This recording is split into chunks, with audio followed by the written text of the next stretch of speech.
নহয়, এটা কথাটো কি হৈছে, আমি প্ৰথমতে মুখ্যমন্ত্ৰীক ধন্যবাদ জনাইছোঁ, কাৰণ ইমান দিন এৰেষ্ট কৰা নাছিলে, আমি সমালোচনা কৰি আছিলোঁ। এতিয়া মুখ্যমন্ত্ৰীৰ তৎপৰতাত এৰেষ্ট হৈছে, আমি ধন্যবাদ জনাইছোঁ। কিন্তু কথাটো হ'ল, যিটো ন্যায়ৰ কথা আমি সকলোৱে কৈ আছোঁ, অসমৰ জনতাৰ আদালতত ইহঁতৰ দুটাক মৃত্যুদণ্ড দিছে।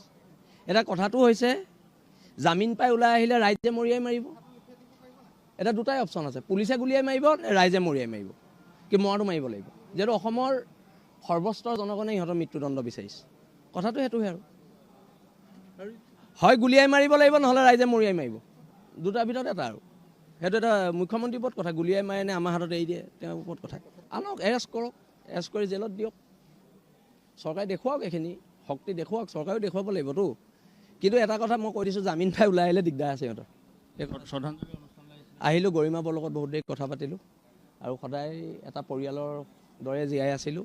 আৰু অনাগত দিনতো গৰিমাবক এটাই কৈছোঁ, যিকোনো বিপদত বিৰলাচি থানাৰ প্ৰত্যেক সৈনিক জুবিনদাৰ পৰিয়ালৰ কাষত থাকিব। অসমৰ প্ৰত্যেকজন মানুহ, থলগিৰি মানুহ জুবিনদাৰ পৰিয়ালৰ কাষত থাকিব।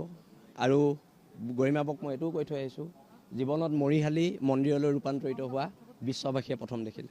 নহয়, এতিয়া কথাটো কি হৈছে, আমি প্ৰথমতে মুখ্যমন্ত্ৰীক ধন্যবাদ জনাইছোঁ, কাৰণ ইমান দিন এৰেষ্ট কৰা নাছিলে, আমি সমালোচনা কৰি আছিলোঁ। এতিয়া মুখ্যমন্ত্ৰীৰ তৎপৰতাত এৰেষ্ট হৈছে, আমি ধন্যবাদ জনাইছোঁ।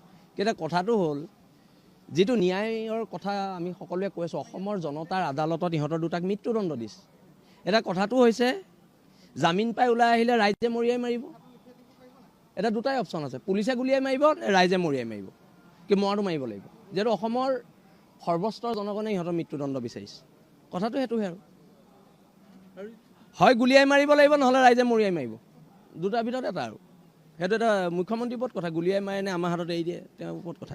আনক, এৰেষ্ট কৰক, এৰেষ্ট কৰি জেলত দিয়ক, চৰকাৰে দেখুৱাওক, এইখিনি শক্তি দেখুৱাওক, চৰকাৰেও দেখুৱাব লাগিবতো।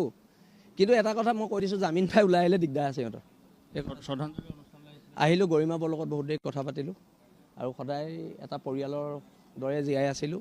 আৰু অনাগত দিনতো গৰিমাবক এটাই কৈছোঁ, যিকোনো বিপদত বিৰলাচি থানাৰ প্ৰত্যেক সৈনিক জুবিনদাৰ পৰিয়ালৰ কাষত থাকিব। অসমৰ প্ৰত্যেকজন মানুহ, থলগিৰি মানুহ জুবিনদাৰ পৰিয়ালৰ কাষত থাকিব।